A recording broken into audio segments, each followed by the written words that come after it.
cepat besar dalam tempo 6 bulan. Nah, kalau misalkan Saki Hikari tadi disampaikan kalau over pakan itu tidak baik, itu seperti apa tanggapannya? Terima kasih. Ini pertanyaannya bagus. Jadi dengan frekuensi pemberian pakan saya baru tahu Mas kalau misalnya di sini 12 sampai 16. Probiotik yang ada dalam Saki Hikari itu kan ditidurkan dengan teknologinya. Ya. Nah, dia bisa aktif itu bagaimana ya? Nah, nanti di slide berikutnya ada. Jawabannya itu sebetulnya sudah saya siapin kosannya. Nah, setelah bakteri tadi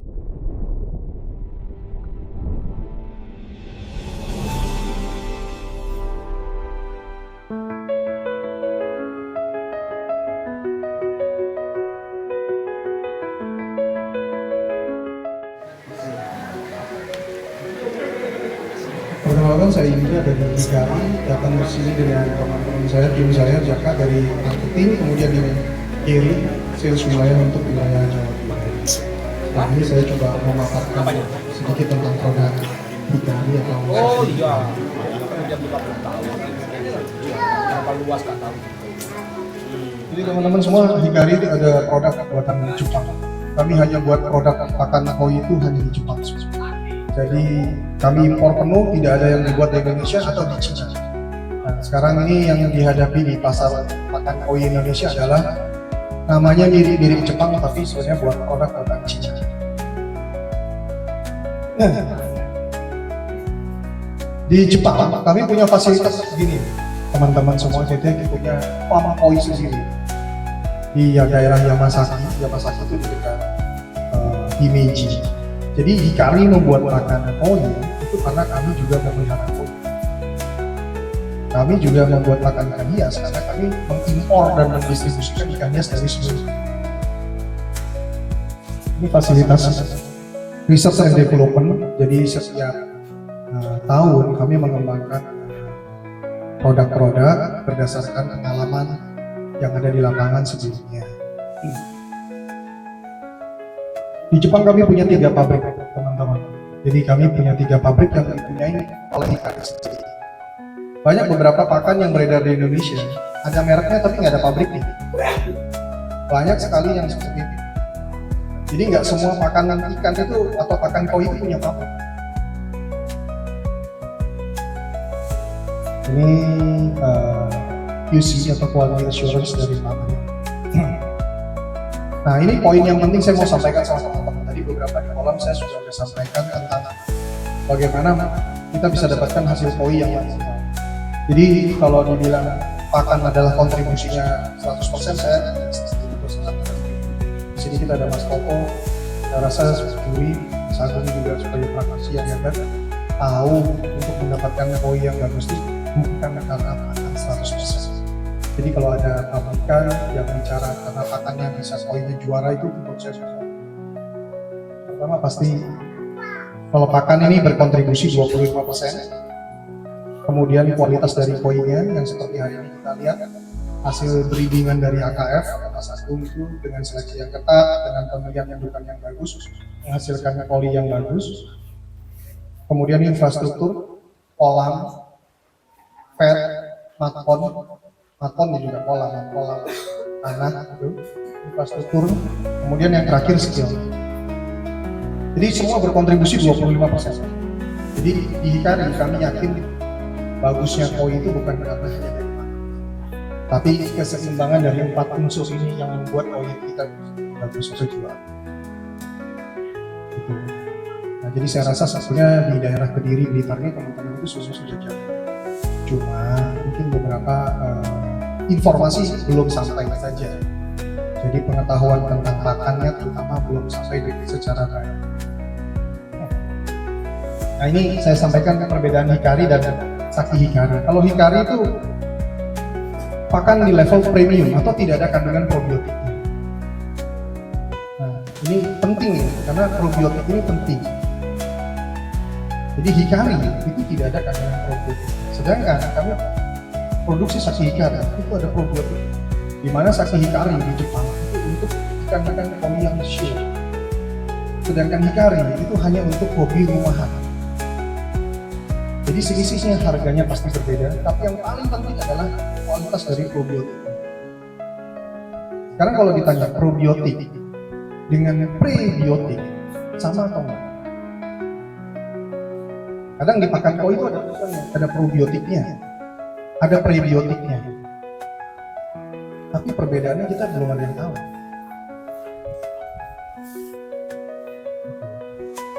Ini mungkin Ko Sandi yang bisa jawab. Ko Sandi, prebiotik sama probiotik bedanya apa Ko Sandi? Beda bakteri kata Ko Sandi. Tapi saya jelasin begini teman-teman. Sebenarnya probiotik itu makhluk hidupnya. Seperti kalau kita minum Yakult itu di dalamnya ada makhluk hidupnya atau bakterinya. Tapi prebiotik itu makanannya si probiotik. Jadi berbeda. Jadi sebetulnya berbeda. Probiotik itu makhluk hidupnya. Itu kenapa kalau kita minum Yakult harus disimpan di dalam kulkas untuk menjaga bakterinya. Di Saki Hikari, bakterinya hidup. Nah, kalau ada pertanyaan, bagaimana cara menghidupkan bakteri hidup di dalam makanan Saki Hikari? Kondisinya adalah mati suri atau dormant. Dengan teknologi di Saki Hikari, dia dipingsankan, dimati surikan. Sebagai contoh yang gampang, kalau kita mau ekspor lobster, kita selalu menggunakan suhu yang dingin, diturunkan suhunya secara ekstrim supaya lobsternya itu pingsan. Dulu saya kerja itu mas. Jadi kita kalau mau ekspor ke Hong Kong, ke Cina, lobsternya tadi diturunkan suhunya secara ekstrim, jadi dia tidur, mati suri. Tujuannya adalah dia tidak bergesekan selama pengangkutan, supaya kulitnya nggak lepas, kapitnya nggak copot. Karena kalau ada yang lepas, harganya berkurang. Nah, di Saki Hikari, probiotik atau bakteri terkandung itu dipingsankan dengan teknologi. Jadi antara prebiotik dengan probiotik itu berbeda. Kalau teman-teman ada yang misalnya tahu lele di Kediri, mereka biasanya menggunakan probiotik tapi sebenarnya dicampur dengan molase atau tetes tepung. Molase itu prebiotik. Jadi bakterinya dihidupkan dulu. Jadi tidak bisa hidup tanpa ada makanan. Manusia juga sama. Itu yang membedakan antara produk Hikari dengan Saki Hikari. Jelas yang saya sampaikan adalah bakteri di Saki Hikari atau probiotik di Saki Hikari ini tidak sama dengan produk lainnya. Kualitasnya berbeda. Saki Hikari adalah pakan koi pertama yang menggunakan bakteri hidup. Jadi kami yang menentukan bagaimana bakteri hidup itu bisa dipingsankan ke dalam pakan. Nah ini teman-teman kalau mau cek sama sales lain dari pakan lain, dari produk lain, bagaimana caranya bakteri bisa hidup di dalam pakan. Ditanyakan aja gitu. Jadi harus ditanya, kalau mau beli pakan mahal harus ditanya dulu kenapa saya harus beli mahal kan gitu. Jadi supaya tahu, kalau dia nggak bisa jawab berarti dia nggak ngerti. Yang kedua, ya silakan.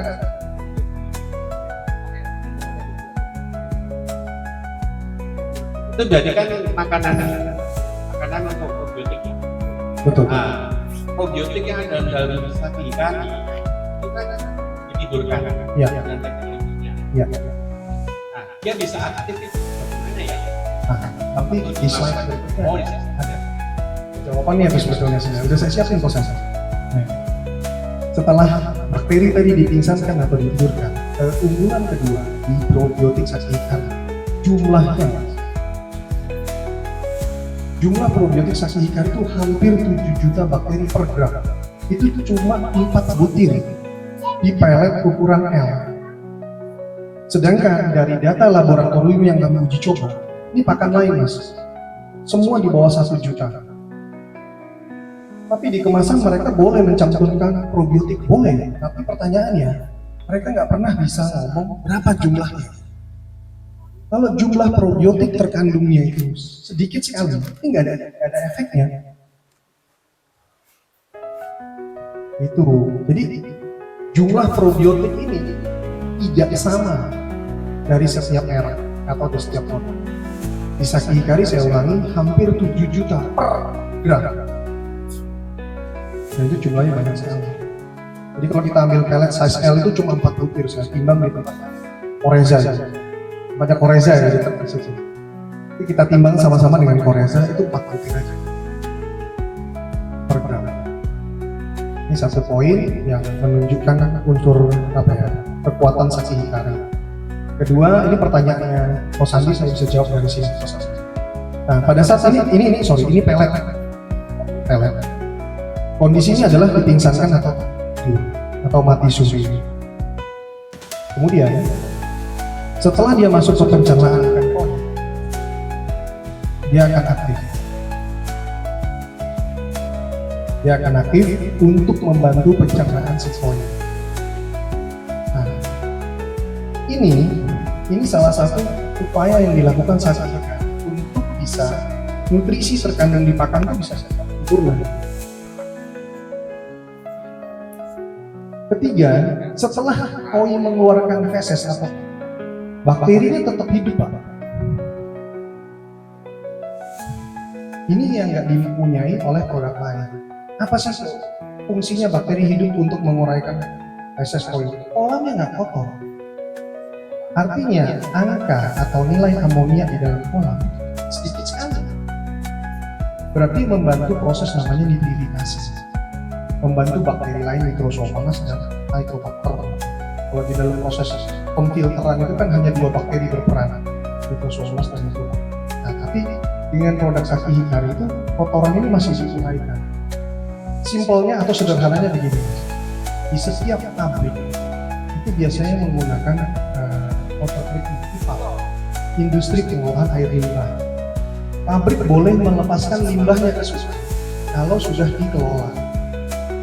Nah, pengelolaan air limbah itu menggunakan namanya blower.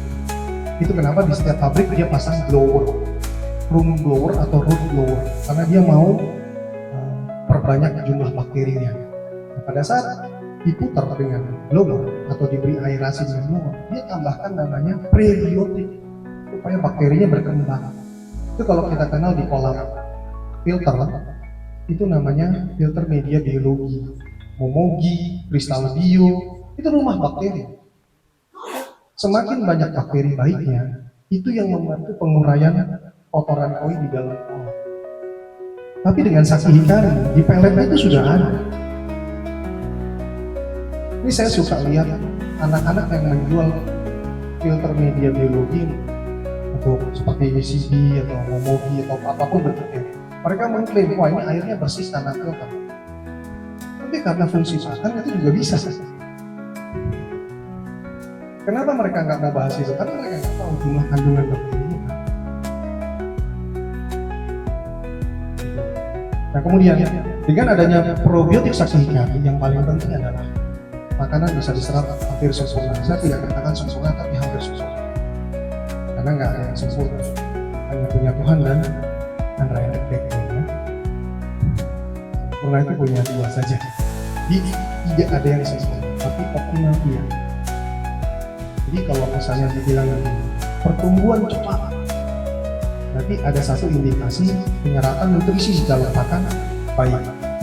Tapi permasalahannya adalah kalau pakannya dibuat tidak seimbang nutrisinya, bisa diserap, pertumbuhannya tidak proporsional. Itu tadi Mas Agung sudah sampaikan pada saat pilih awal. Mas Agung bilang, wah ini pertumbuhan bodinya itu seimbang. Meskipun sekarang warnanya belum bagus, itu tidak jadi masalah. Tapi kiper, groomer itu bisa melihat seperti Mas Agung, Kiki, itu dia melihat ini. Dia akan tumbuh, ada progres. Dengan penggunaan makan, dengan perawatan, dia akan tumbuh. Nah, ini ilmu yang dipunyai oleh groomer. Sekarang kunci utama bagaimana nutrisi bisa diserap, kualitas bahan. Gak ada alasan, pasti ada proses. Ya, Masalah probiotik tadi saya mau tanya. silakan Mas. Probiotik ini kan hampir semua pakan sekarang ini kan mengklaim ada kandungan probiotik. Pakan sana juga mengklaim ada kandungan probiotik. Ya. Nah, ini yang dijelaskan Pedra tadi, tidak semua pakan itu probiotiknya akan hidup di pakan itu, bisa hidup. Ya. Terus ini yang paling bisa kita menilai pakan ini benar cara ngasihnya probiotik tepat dan hidup, dan ini salah itu caranya gimana. Dan kalau Saki Hikari tadi kan sudah meyakinkan ini ditidurkan. Dengan proses ditidurkan itu kalau sudah melewati pabriknya, digiling, dipanaskan dan lain-lain, mungkin ya apakah itu juga tidak rusak atau mati? Enggak. Kalau di Saki Hikari saya bisa yakinkan pemberian probiotik itu pada tahap tertentu di awal membuat dia tetap. Cuma yang saya sarankan adalah hindari menyimpan pakan itu dalam kondisi ketika di bawah sesak. Itu faktornya juga besar. Nah, yang kedua, saya nggak tahu kalau produk kompetitor mas, tapi tadi saya sampaikan di paparan di sini. Ini yang harus ditanyakan mas, apa jumlah kandungannya. Nah, bagaimana saya tahu jumlah kandungannya? Ini laboratorium. Ini angka pasti yang dikeluarkan sama laboratorium. Data yang harus saya sampaikan. Artinya kita uji dengan produk pesaing itu segini.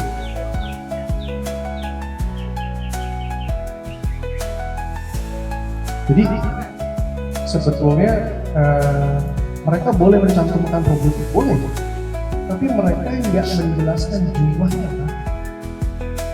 Yang kedua, jenis bakterinya mas misalnya. Kalau di Yakult itu Lactobacillus untuk manusia, tapi kalau di Saki Hikari itu adalah Bacillus. Tapi jenis bakteri, jumlah, prosesnya dalam pakan, mendormankan atau mempingsankan tadi di setiap pabrik pasti beda, terutama karena teknologi yang digunakan. Teknologi yang digunakan pasti beda. Nah, tapi saya bisa yakinkan di sini, Saki Hikari umurnya udah 140 tahun lebih pabriknya. Sekarang generasi ketiga yang memimpin sekarang itu Hiroko San, perempuan. Jadi cucunya dari Kamihata San. Jadi dengan kurun waktu 140 tahun, saya rasa pakan ini cukup teruji. Kemudian yang kedua, sudah dijual di Jepang itu dengan market share sampai dengan hari ini 70% lebih. Sisanya Kodakan juga buatan negara. Kemudian baru pabrikan-pabrikan lain yang proses-prosesnya itu saya hitung 5%. Nah kemudian di Jepang juga ada pabrikan-pabrikan tambahan. Tapi biasanya mereka menggunakan makanan dari Saki Hikari ini untuk makan harian. Nah ini saya mau sampaikan mas tentang makan harian itu apa, makanan color apa, growth apa. Jadi nggak bisa dijadikan satu. Kalau saya penghobi, kalau saya cuma rumahan, saya pasti mau makan yang all in one lah. Ada grow-nya, ada colornya, untuk ini semua sehat jadi satu tuang aja. Nah, tapi kalau profesional seperti teman-teman semua di sini kan groomer atau keeper. Kapan harus pemberian pakan grow, kapan color, kapan untuk sirojinya, membersihkan siroji itu ada waktu, ada periodenya. Jadi dia nggak sembarangan. Gitu maksudnya. Ada pertanyaan lain? Mas Andi silakan.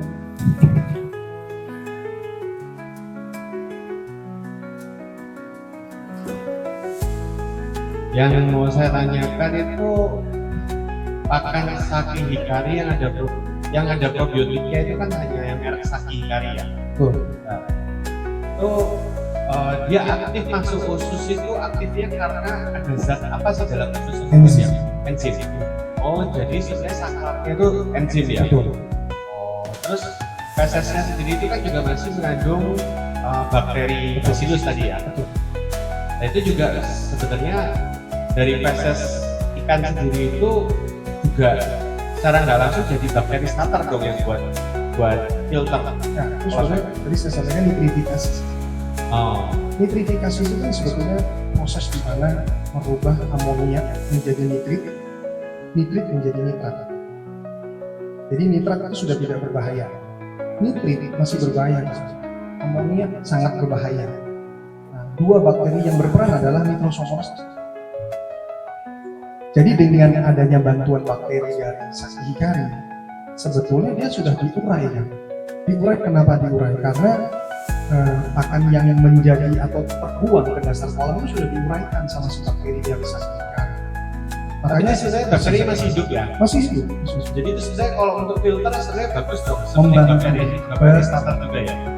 Menambah jumlah bakteri baik ya. Nah ini, kalau teman-teman bicara tentang bakteri starter yang ditambahkan, kalau kita diskusi dengan orang Jepang atau dengan orang Jerman yang saya tahu, mereka percaya secara alamiah bakteri yang ada di dalam air itu akan tumbuh selama 2 minggu.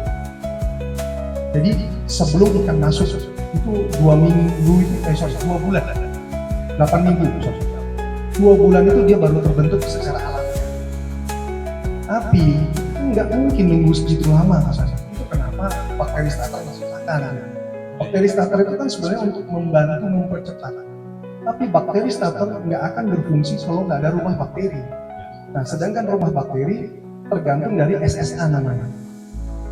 Tapi kalau kita bahas nutrifikasi masih sangat rumit gitu buat saya, itu terlalu detail gitu. Jadi SSA itu namanya Specific Surface Area. Seberapa luas rumah bakteri itu bisa menampung bakteri. Ada hitungannya kosannya. Itu. Terus kalau misalnya jumlah pakan saki hikari yang berlebihan di dalam ikan, misalnya makannya terlalu kencang gitu, ada nggak dampak negatif dari over dari probiotik yang ada dalam pakan saki hikari itu? Bukan masalah dampak negatif dari probiotik, tapi dampak negatif dari pemberian pakan. Maksudnya berlebihan gitu, Ya, ada dampak negatifnya nggak? pasti. Apalagi kalau misalnya di grow, pakan-pakan grow itu kandungan lemaknya paling tinggi, kandungan proteinnya tinggi, lemaknya juga tinggi. Kalau dia pemberiannya berlebihan, terjadi namanya fat deposit. Nanti saya ada gambarnya. Fat deposit itu penumpukan lemak. Jadi dosis juga itu menentukan kesehatan umur panjang ikan. Pasti. Oh, jadi sebenarnya over juga nggak boleh ya? Tidak baik. Probiotik bacillus dalam tubuh ikan itu ya? Bukan probiotiknya, lebih pada ke pakannya. Oh, Ya, beda gitu. Nah, Nah, kita kan masukkan pakan tapi ada bakterinya. Kan saya nggak mungkin nggak overfeeding dulu baru bakterinya banyak kan, gitu. Menurut saya sih harusnya pakannya jangan overfeeding atau terlalu berlebihan. Itu nanti saya dijelaskan. Kalau misalnya penyerapan pakannya bagus, tuhannya tuh semakin sedikit gitu. Karena dia irit. Jadi mas, kalau misalnya makanan itu bisa diserap sempurna, manusia atau ikan itu hanya butuh sedikit aja untuk makan. Dia udah kenyang karena kebutuhannya sudah tercukupi. Tapi dia akan makan lebih banyak untuk memenuhi kebutuhan yang sama. Salesnya akan datang ke Kosandi, dia akan bilang, Kosandi akan lihat ikan Kosandi makannya lahap banget. Karena dia butuh lebih banyak makan untuk memenuhi nutrisinya. Tapi kalau makanan yang bisa diserap sempurna, dia makan dalam jumlah yang lebih sedikit, dia udah bisa serap. Itu prosesnya. pada intinya tadi yang saya tanyakan probiotik berlebih katanya kalau porsi pakannya berlebih itu juga nggak bagus ya, karena Ya, nutrisinya terlalu berlebih itu juga nggak bagus. Pasti. Tapi protein ini tadi ya, pasti. katanya di proteinnya berlebihan itu tadi Pasti. ya. Jadi Oke, oke. budidaya ikan apapun seharusnya kita hitung nggak kan? Tapi saya nggak akan bicara tentang FCR karena itu terlalu teknikal gitu. Tapi kalau itu misalnya nanti teman-teman di sesi kapan nanti kita kumpul lagi, saya bisa hitungkan semua gitu. Jadi sebetulnya dengan penggunaan saki hikari itu dia akan irit. Karena nutrisi yang ada di dalam pakan itu bisa diserap jauh sempurna.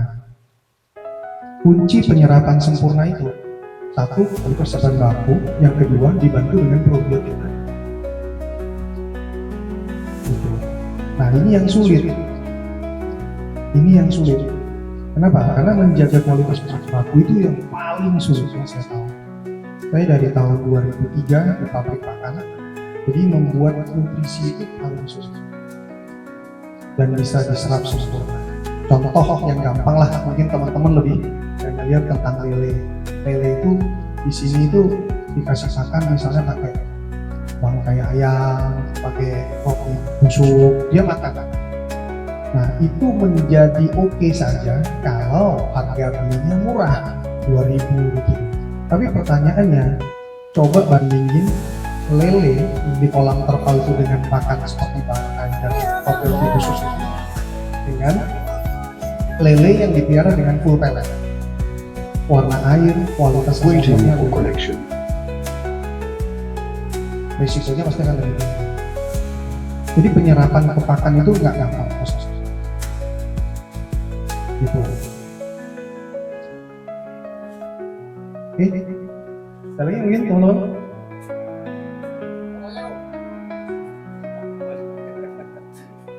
Mas ya, jadi kita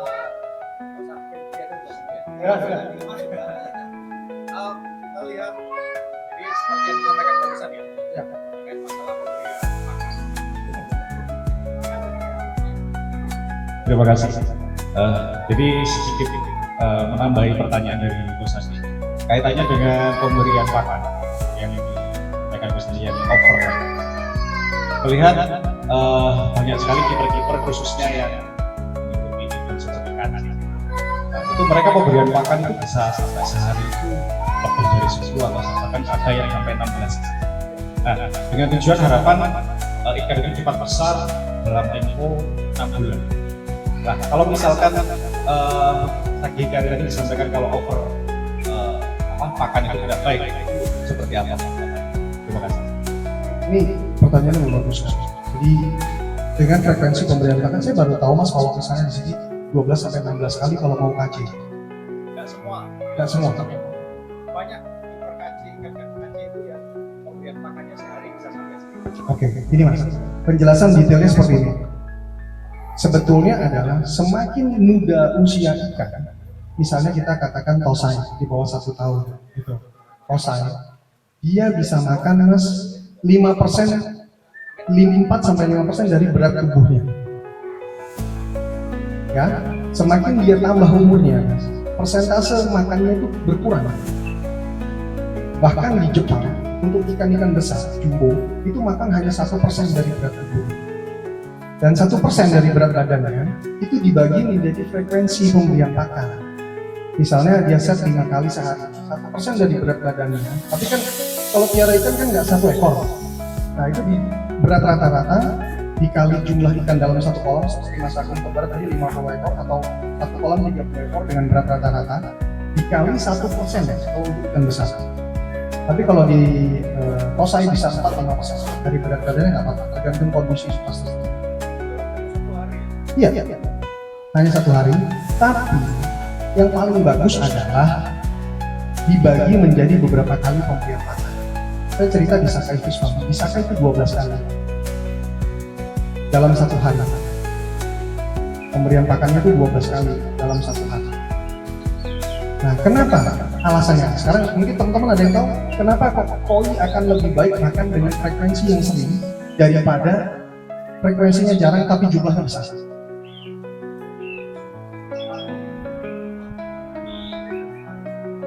Oh itu setiap farm bisa beda-beda. Ya itu resepnya beda-beda. Tapi maksud saya disarankan itu akan lebih baik sebetulnya frekuensi. Main frekuensi. Tadi Mas bilang kan ada yang 12 kali, ada yang 16 kali di sini. Tapi harus mengacu Mas pada berat badannya. Harus Mas, itu harus. Kalau enggak nanti terjadi overfeeding seperti Coach Sandi tadi sampaikan. Coach Sandi bilang tadi overfeeding, dia melebihi apa yang dia butuh. Nah, kunci kenapa frekuensi akan lebih baik? Karena koi tidak punya lambung. Koi tidak bisa simpen makanan dalam waktu lama, tidak seperti manusia. Koi nggak punya lambung, Mas. Jadi koi dia akan masuk langsung ke dalam usus, di mana ususnya panjangnya itu 3 kali panjang badannya. Nah itu kenapa tadi saya bilang probiotik, kualitas bahan baku pakan itu menentukan. Kalau semakin baik, dia bisa diserap dengan baik. Karena dia nggak punya lambung, dia harus langsung diserap ke usus. Kalau produknya kualitas baik, dia bisa diserap sempurna. Itu yang membuat gini, oh ikan ini tumbuh, warnanya bagus, bulky, gitu. Itu. Nah kalau ada yang bilang, teman-teman bilang gini, oh dalam waktu 1 bulan bisa tumbuh segini. Tapi kalau diangkat kok kopong ya gitu. Ya itu berarti nggak bisa diserap sebetulnya. Kalau dia bisa serap, dia ngisi muscle, otot. Masanya itu ada. Tapi kalau nggak bisa diserap ya gitu terbuang. Jadi koi nggak punya usus. Ini lambung, nggak punya lambung. Koi itu tidak punya lambung. Makanya tadi saya tekankan terus probiotik penting sama kualitas dari bahan baku pakan itu penting sekali. Kalau kualitas bahan baku pakannya menggunakan bahan baku yang jelek, nggak bisa diserap. Saya contoh gini mas, mungkin teman-teman ada yang beranggapan gini, saya pakai protein yang ini aja deh, yang tinggi 45%, 48%. Koi akan hidup normal di rentang protein 35-37, dia sudah cukup. Dia akan cukup hidup. Nah kadang-kadang pabrikan pakan yang kurang baik dan kurang bertanggung jawab itu gini, dia pakai tepung ikan dicampur dengan tepung bulu dan tepung darah. Jadi tepung bulu dan tepung darah itu untuk menaikkan kadar protein atau uji proksimal pada saat dia masuk ke laboratorium. Dan sampai dengan hari ini saya tahu pabrikan pakan di Indonesia banyak yang impor tepung itu. Gitu. Jadi dia ngecek mas, kalau di laboratorium dicek proteinnya bisa kena 45, 48. Tapi tepung bulu mas, tepung darah tidak bisa diserapkan sama sekali. Jadi itu terbuang. Iya. Mas makan genjer, keluar genjer. Sama mas gitu. Itu saya jamin. Jadi saran saya, pakan itu memang harus tahu kualitasnya. Yang teknik pembuatannya sama, yaitu bahan baku pakan. Ditambah tadi kayak gini mas, kandungan probiotik itu berapa banyak ini. Dan yang harus menjadi catatan ada gini, setiap pabrikan menggunakan probiotik yang sama, belum tentu tidak. Kualitasnya bisa berbeda. Jadi kestabilan mutu pakan ini yang sulit. Jadi teman-teman kalau misalnya ada kesempatan ya, patungan aja ya, mungkin 20 ribuan, bawa sampel pakan ini ke susu dulu, uji proksimal. Jadi hasil laboratorium kan akan keluar pada protein segala macam. Nanti kalau kelihatan pakan-pakan yang untuk pemacu pertumbuhan, kandungan lemaknya biasanya di set tinggi mas. Di set tinggi supaya orang itu terkesan sekian hari tumbuh dia. Tapi itu sebenarnya dikasih kandungan lemak yang tinggi. Koi cepat tumbuh, pasti cepat tumbuh. Tapi berapa bulan kemudian dia akan mengalami namanya perutnya nggak seimbang dengan badannya dan segala macam. Karena lemak ini nggak dipakai. Jadi dia akan bentuk perutnya ya pot belly dan segala macam. Ada masalah. Sinking disease juga salah satunya bisa kata. Baik.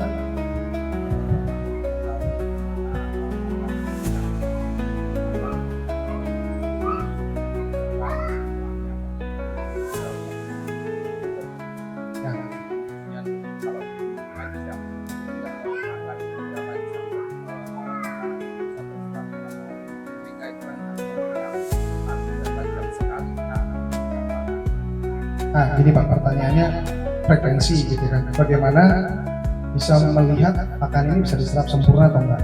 Sebetulnya Pak, ada rumus yang namanya FCR. Cuma di teman-teman penghobi koi ini tidak pernah dipakai. FCR itu adalah feed conversion ratio. Jadi rasio antara pemberian pakan, jumlah pakan yang diberikan dengan jumlah berat ikannya itu sesuai atau enggak. Di lele itu 1:1. Jadi kalau Bapak kasih 1 kilo pakan lele, berat lelenya yang dipanen harus 1 kilo. Gitu. Di udang bisa 1 dibanding 1,8. 1,8 kilogram pakan, hasilnya cuma 1 kilogram udang. Permasalahannya di koi itu tidak dilakukan timbangan. Tapi kalau di Jepang kadang dia lakukan penimbangan. Jadi dia tahu baik panjangnya maupun bobotnya. Itu sebenarnya kalau kita mau tahu apakah makanan itu bisa diserap sempurna atau tidak, yang pertama. Yang kedua, Bapak bisa lihat kualitas air. Kalau dia overfeeding dan dia tidak bisa diserap, kualitas airnya pasti ada berpengaruh. Artinya kalau misalnya di kolam saya airnya nggak terlalu berpengaruh, tapi filter Bapak pasti kerjanya lebih berat. Akhirnya makannya ke filter.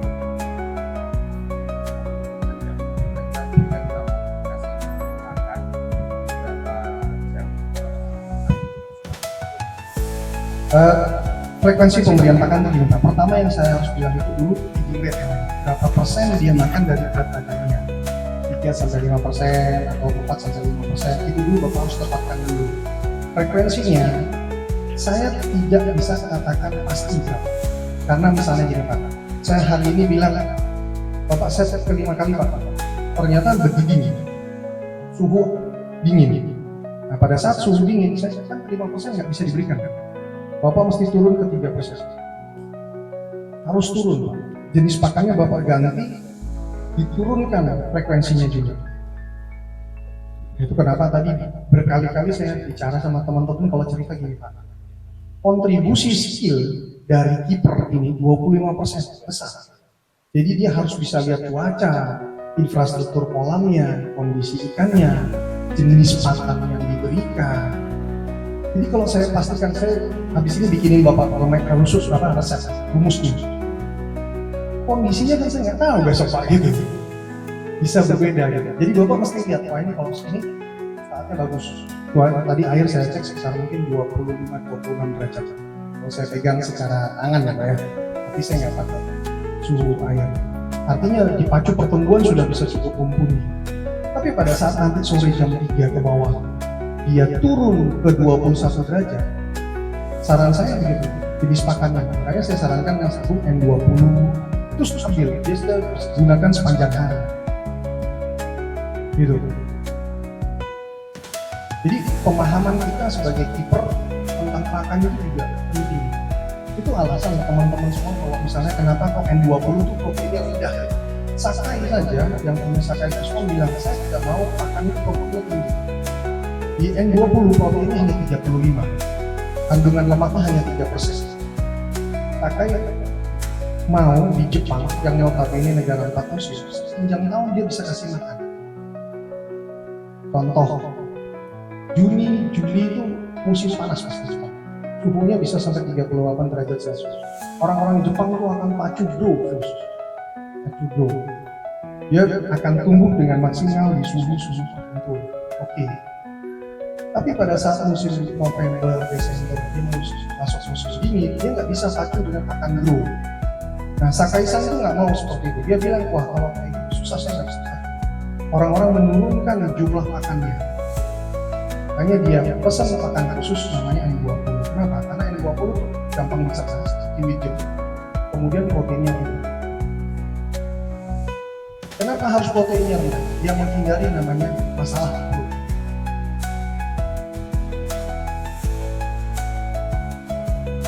Jadi karakteristik pakannya itu beda. Pakai itu membuat seperti itu. Apakah dengan N20 kita tuang ke kolam kita langsung sukses? Enggak, itu kan nggak mungkin mas. Di dalam masa pemeliharaannya juga dia butuh namanya pewarna satu dari color. Kombinasi pasti kombinasi. Dia pakai saki color pakai. Dia pakai saki balance pakai. Jadi dia tetap campur tergantung kondisi musim. Jadi saya berharap teman-teman nanti dengan ini bisa mempelajari saki itu apa yang dipakai di musim apa, berapa jumlahnya. Tapi setiap farm bisa saja beda. Siap, Mas Bukori. Ini Mas, pertanyaannya menurut saya kan suhu ideal untuk makan saki kari. Saran saya gini, suhu air yang terbaik untuk apa? Pertumbuhan.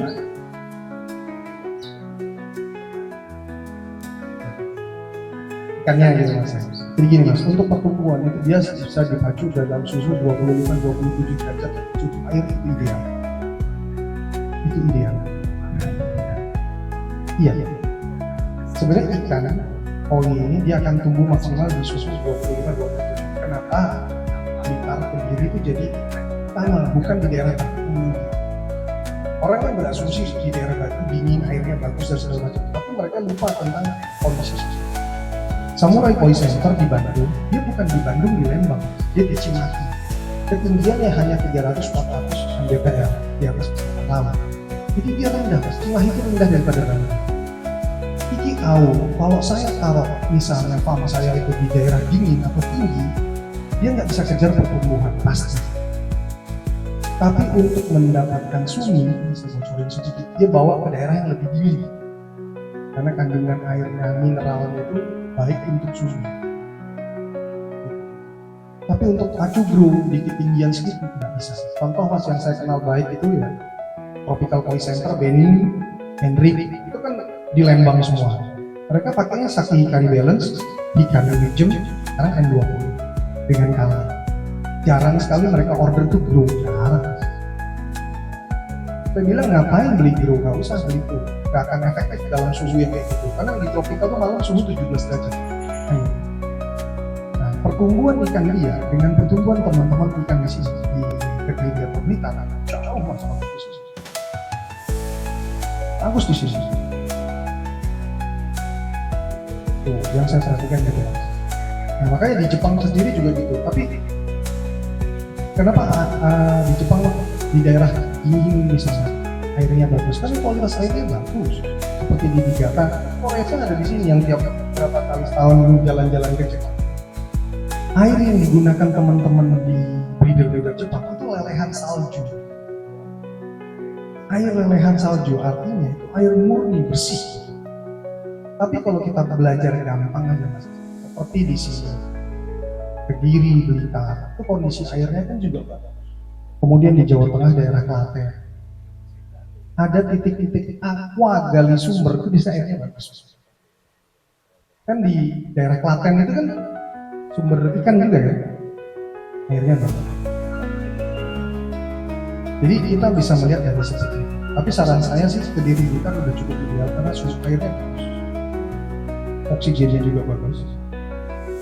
Jadi susah. Jadi kalau dibilang apa yang paling tepat ya tergantung kebutuhan Mas Musori. Kalau misalnya kita untuk pertumbuhan bisa di 25-27 saja.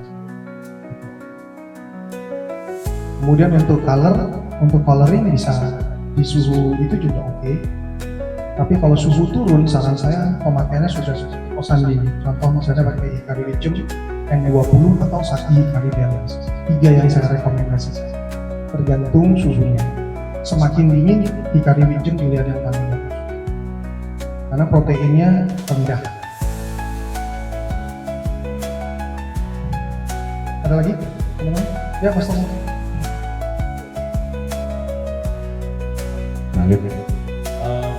Kalau misalkan kan ada teman-teman yang KT gitu ya, ada yang 12 kali makan, bahkan lebih. Kemudian tadi saya juga ada fat deficit atau deposit ya, artinya jadi pot belly, mungkin pencernaannya yang kemudian terganggu. Bisa nggak pakan Saki Hikari ini kemudian mentreatment ikan yang sudah terjadi? Jadi udah terlanjur kasusnya. Ya. Kalau saya saran sih tetap pakai Saki Hikari Balance, tapi kesempurnaan dia kembali bagus itu saya nggak 100%. Gitu, karena dia sudah rusak. Tapi kalau untuk dikembalikan, saya pakai Saki Hikari Balance. Ya. Jadi saya bisa. Nah ini ada satu contoh gambar mas. Ini yang memakai Saki Hikari ini yang gitu. Jadi ini kotorannya lebih banyak daripada dengan Saki Hikari karena tadi diurai lebih sesuai. Saya tunjukin tentang fat deposit ya.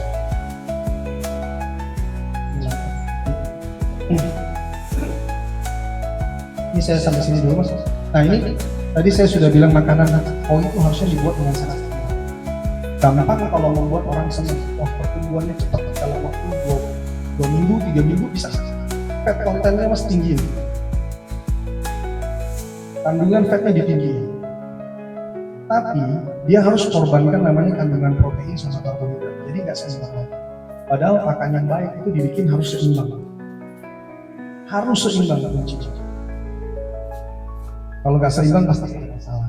Nah ini mas Koko, saya agak mungkin nggak terlalu jelas warnanya ya, tapi mungkin gini. Nah ini kita buka perut koi, ini yang makannya Saki Hikari Balance. Di sini kelihatan warnanya lebih merah, lebih bersih. Tapi begitu kita ganti ke makannya dengan Saki Hikari, dia sudah mulai kelihatan ada lemak. Ini fat.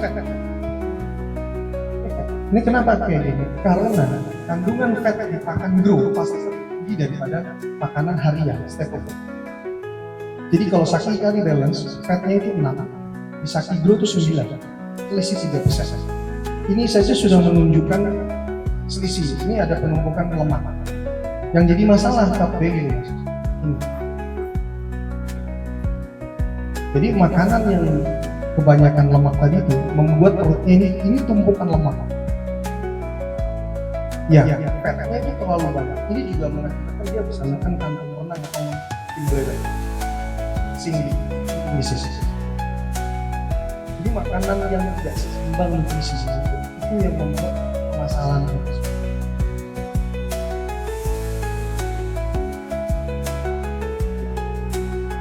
Ya, sama ya kalau kita manusia dengan makanan-makanan probiotik itu artinya bisa mentreatment. Sama.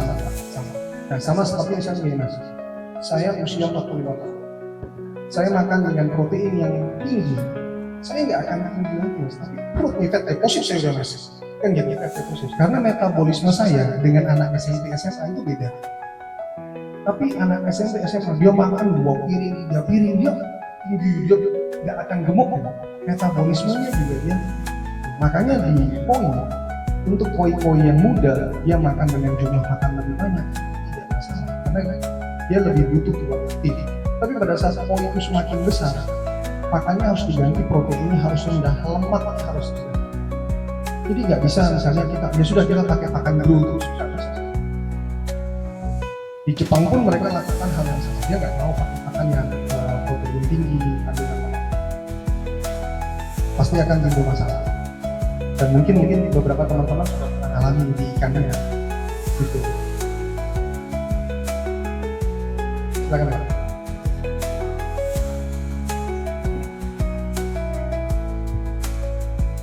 Terima kasih. Tadi sepertinya pertanyaan teman-teman sudah penuh ya, dan juga dijelaskan secara detail sekali. Hanya satu pertanyaan saya, agar ada tambahan yang tidak merusak kualitas sagi kari. Satu contoh, saya pernah dulu meniburkan bakteri yang ada di artemia. Cara mengembangkan, dia harus pakai blower yang besar dan ada penambahan garam. Maka garam, ya akhirnya tumbuh. Nah, ini yang jadi tanya, apakah sagi kari bisa menahan dengan pertumbuhan bakteri yang menguntungkan itu? Tidak jadi over.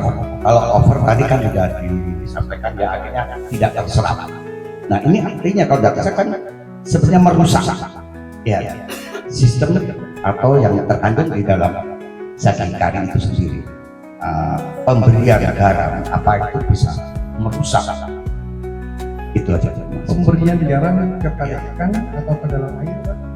Ya terlalu banyak kan over. Ya, Bapak dulu pakai artemianya apa Pak? Saya tanya dulu artemianya. Pernah. Ya itu kan seperti yang ditidurkan kan. Ya. Tidur setelah dia ingin menghidupkan harus di starter. Nah, itu jadi ya starter. Starternya pakai blower ya. Betul bola. Bakteri ini kalau kena starter kan akhirnya tumbuh. Lah apa nanti kan jadi over. Tidak mengganggu akhirnya. Ya. Ini Pak, kami itu sebetulnya distributor artemia terbesar di Indonesia. Iya. USG ya? USG. Iya. Yes. Dari proses. Jadi kalau bicara artemia, kami pengalaman di artemia itu sudah lama. Kami punya pabrik di Lampung, Pak. Jadi artemia yang ada sekarang pun kami bikin pasta. Jadi sudah tidak artemia hidup lagi. Gitu. Jadi itu kan sebenarnya menetaskan telur artemia, maksud Bapak tadi berarti dengan blower aerasi, dengan penambahan air garam, dia hatching. Jadi dia menetas artemianya. Jadi gini Pak, sebetulnya bakteri yang tadi saya sebutkan ada perbedaan ini. Bakteri untuk proses nitrifikasi atau merubah amonia menjadi tidak berbahaya itu bakteri nitrifikasi.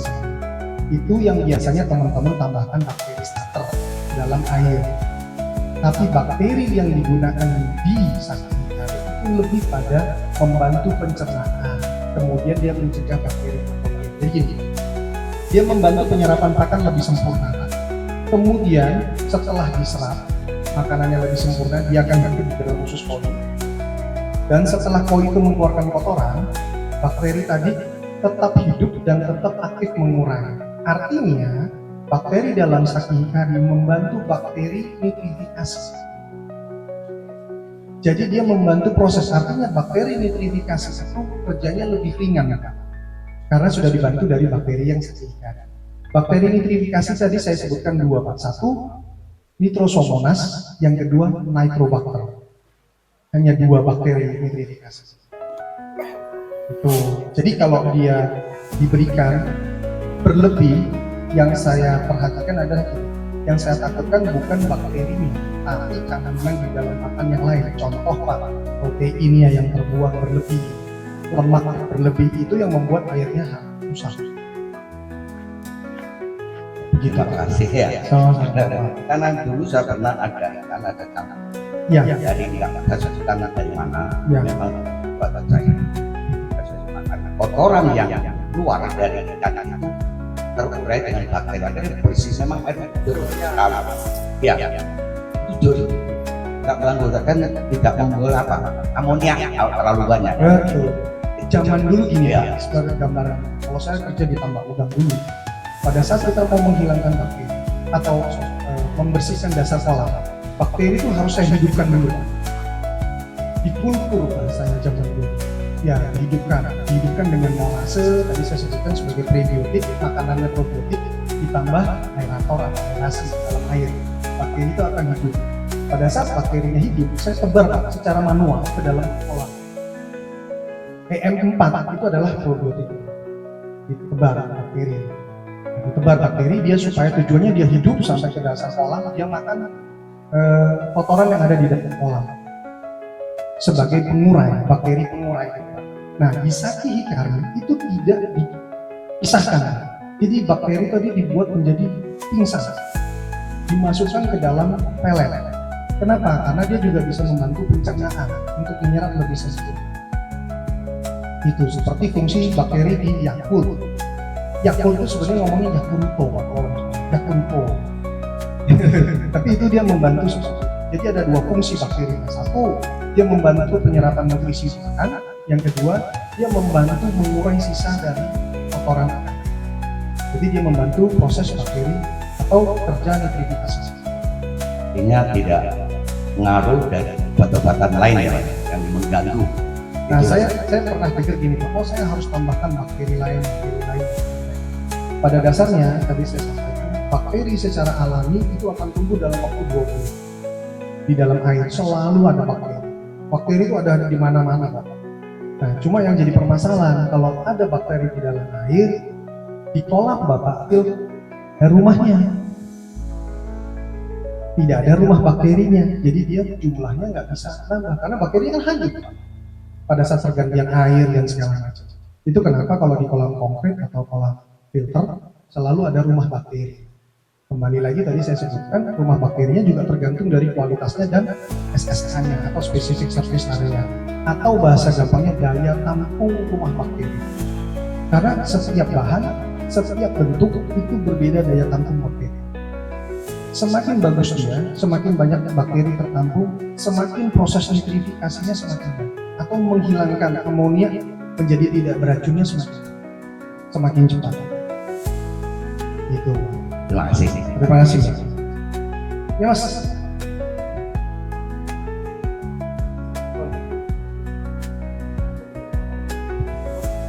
Satu pertanyaan terakhir mungkin ya. Boleh Mas. Ini tadi kita akan menjelaskan untuk ikan yang mungkin sudah dewasa ya. Nah, untuk Saki Hikari sendiri ini punya produk itu dari ikan mulai dari size berapa yang disupport dari produk Saki Hikari? Apakah ada dari yang buraya dari kecil sampai menengah, terus urutan-urutannya yang mungkin bisa menjaga kesehatan juga dari ikan koi itu harus menggunakan mungkin varian yang ini untuk umur sekian, untuk varian ini umur sekian, mungkin seperti apa untuk dari sekarang? Sebenarnya gini Mas, kalau varian ditanyakan varian atau size dan pelet, kami punya lengkap mulai dari bulayak sampai dengan dewasa. Di pelet aja sudah bentuk pelet Mas, size S, M, dan L ada semua. Cuma memang impor kami yang paling mendominasi itu di L. Karena ikan koi di atas 25 cm itu dia sebenarnya sudah bisa makan pelet size L. Itu sebetulnya seperti itu.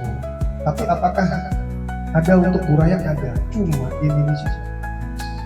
Alasannya yang pertama, Oreza dia tidak breeding, dia beli ikan sudah ukuran tertentu dia impor, jadi dia akan beli pakan sesuai dengan ukuran ikannya. Kecuali teman-teman di Blitar dan breeding. Tapi sampai dengan hari ini yang saya tahu teman-teman untuk menekan biaya menggunakan pakan lokal. Murah, pakan lele misalnya CP 781, 781 LP dari Pakan Sakti atau dari Sinta atau dari Komplit, SPLA, biasanya seperti itu. Nanti pada titik tertentu baru dipilih yang bagus, baru dikasih makan yang bagus gitu, untuk menekan biaya. Tuh. Tapi pada prinsipnya Mas ada rentang produknya semua lengkap. Nah, terus yang kedua terkait tentang umur ya, umurnya harus diberikan yang mana atau yang mana. Pada prinsipnya gini Mas, kalau kita mau turun kontes atau menghasilkan ikan tertentu, ada rencana pemberian pekan. Setiap farm bisa berbeda, tapi yang secara umum gini, persiapan seperti Mas Agung lakukan sekarang 6 sampai 7 bulan, katakanlah 7 bulan lagi itu kita kebun show. Saran saya adalah bulan pertama sampai dengan bulan keempat itu growing period atau periode dia menumbuhkan badan. Nanti dimasuk di bulan ke-5 sampai dengan bulan ke-6 itu biasanya coloring period, atau dia mulai agak di mix di bulan ke-4 sampai bulan ke-6, grow-nya sudah bisa dicampur dengan color, pewarnaan. Semakin bulan ke-6 dia harus semakin colornya semakin kuat. Nah, biasanya dengan pewarnaan yang kuat, sirojinya berdampak. Ada kuning, ada bocor, bahasa orang ada sedikit bocor-bocor. Itu penggunaan Saki Hikari Pure White untuk membersihkan siroji. Itu biasanya 3 minggu sampai 1 bulan sebelum shoot. Ya. Nah, apakah resep ini bisa dipakai di semua orang? Belum tentu. Kembali lagi, tapi secara umum. Jadi dia bukan berdasarkan purpose, tapi berdasarkan kebutuhan.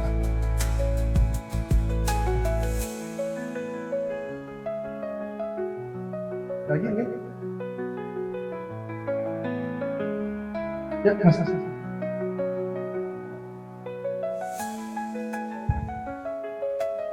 Kembali lagi ke prebiotik tadi, Mas. Ya. Kalau prebiotik kan membantu bahan baku untuk mencerna pakan ya. Cerna oleh ikan. Iya, dicerna oleh ikan. Kan kalau di koi kan penyerapannya kan terjadi di usus. Iya, Iya, terjadi di usus. Ada nggak kandungan atau bahan yang di dalam Saki Hikari itu untuk membantu usus untuk menyerap pakan? Jadi kan kalau probiotik kan membantu bahan baku pakan agar diserap usus. Nah, ini ada nggak kandungan dari Hikari yang bisa membantu usus untuk menyerap pakan? Dalam artian lain, kata lain itu untuk memupuk usus, atau fili-filinya itu. Oh enggak. Jadi gini Mas, fokus kami sebagai pembuat makan tuh gini, bagaimana membuat makan itu bisa diserap dan dicerna. Nah, bagaimana untuk menghasilkan pakan yang bisa diserap dan dicerna? Kualitas bahan baku Mas. Sebagai contoh misalnya gini, bahan baku yang digunakan fish meal atau tepung ikan itu harus dari Peru, karena tepung ikan terbaik itu dari Peru. Kalau di Indonesia nomor 1 terbaik itu Papua, kedua Sumatera Utara, Bitung, Manado. Nah, kalau sudah Banyuwangi, Rembang, Cirebon, Tegal itu tepung ikan kelas bawah ya Mas. Itu susah diserap, kualitas ikannya berbeda. Makanya kami dari Hikari itu memastikan satu, produk atau bahan baku yang digunakan itu harus bisa diserap. Itu dari sisi fish meal, contoh untuk pertumbuhan ya Mas. Protein kan dari fish meal atau tepung ikan. Yang kedua, spirulina untuk meningkatkan warna. Spirulina gini Mas, ada kelasnya nih. Kelas A, B, C, D, E. Katakan satu pakan ini menggunakan spirulina kelas E, jumlahnya diperbanyak. Itu juga tidak akan lebih baik daripada kita menggunakan spirulina yang kelas terbaik, tapi jumlahnya lebih sedikit. Jadi pemilihan bahan baku itu penting sekali, karena syaratnya Mas, bahan baku ini bisa diserap, bisa dicerna sama siswa. Karena kembali lagi, poinnya punya lambung. Jadi bukan sembarang spirulina semuanya akan sama, nggak sama. Saya pernah dapat tawaran spirulina dari Semarang, dari Cirebon, kualitasnya. Ada spirulina di Indonesia, ada mana-mana, tapi kualitasnya yang berbeda.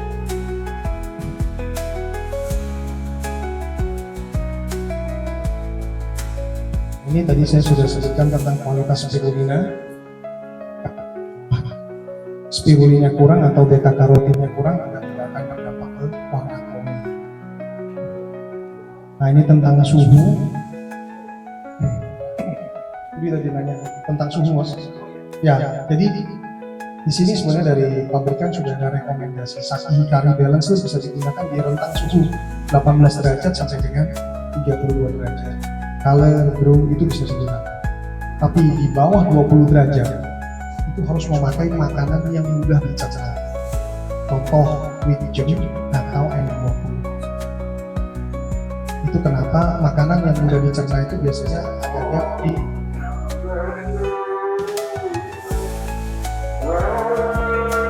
biasanya di daerah gitu. Apakah mungkin di daerah-daerah lain yang ini atau di Indonesia di daerah-daerah ini.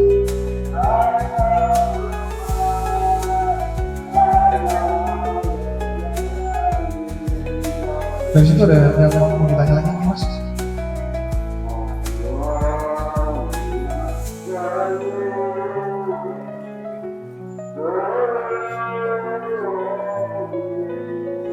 Kita sedikit dengan pertanyaan ini. Iya.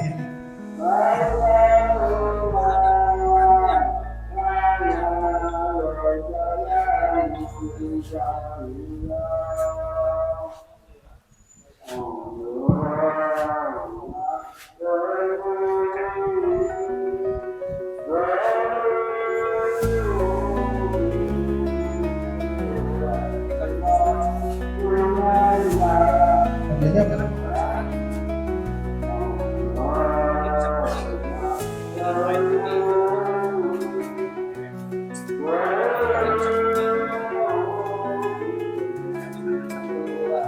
Mas, di sini saya ada sediakan beberapa hadiah dari tim saya. Tapi mungkin ada pertanyaan-pertanyaan sedikit yang bisa jawab, ada hadiahnya. Ya. Ada yang mungkin masih ingat antara prebiotik dan probiotik?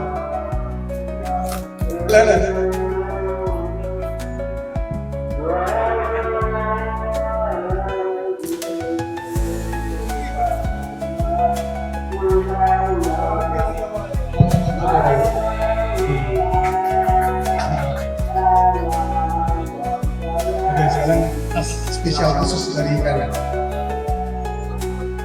Terus tadi saya sudah jelaskan juga berapa jumlah probiotik dalam produk saya.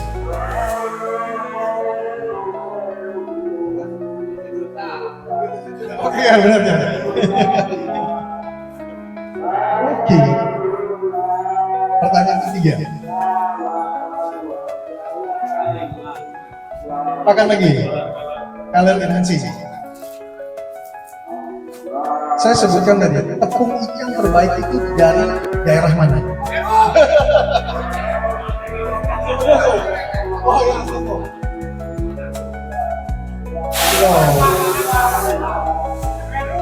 Peru.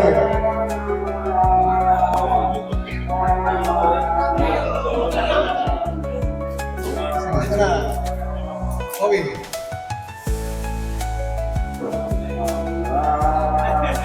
Saya juga sebutkan varian Saki Hikari itu ada apa saja, Mas?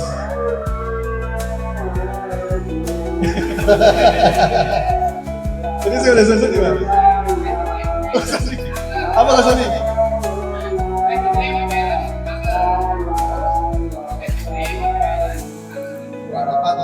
Loh, Mas Bukhari.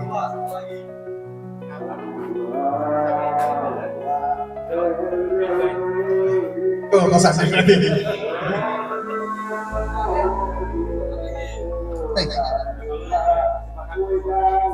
Untuk finishing, untuk shiroji atau warna putih harus pakai makanan. Berwajib sama gimana tadi? Mas Teko.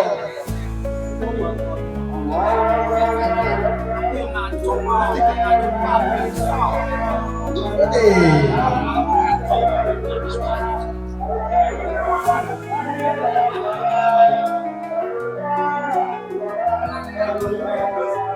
Terus untuk Azukari Mas Agung AKF, sekarang kita yang saya kenalkan tadi dengan Mas Agung, Hikari mengenalkan produk apa saja yang dipakai Anda Mas Agung. Buat tangan dulu berarti.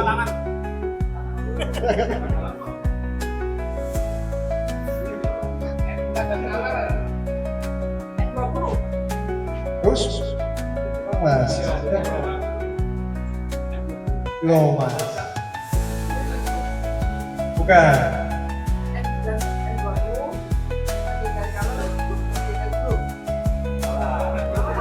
Lagi. Lagi. Ya. N Mas, N. Ya. Belum dia itu. Jangan, Pak.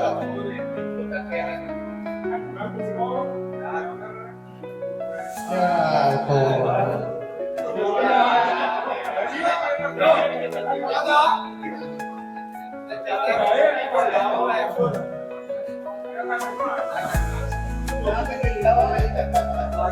Terakhir. Kapan lelang Azukari AKF dimulai?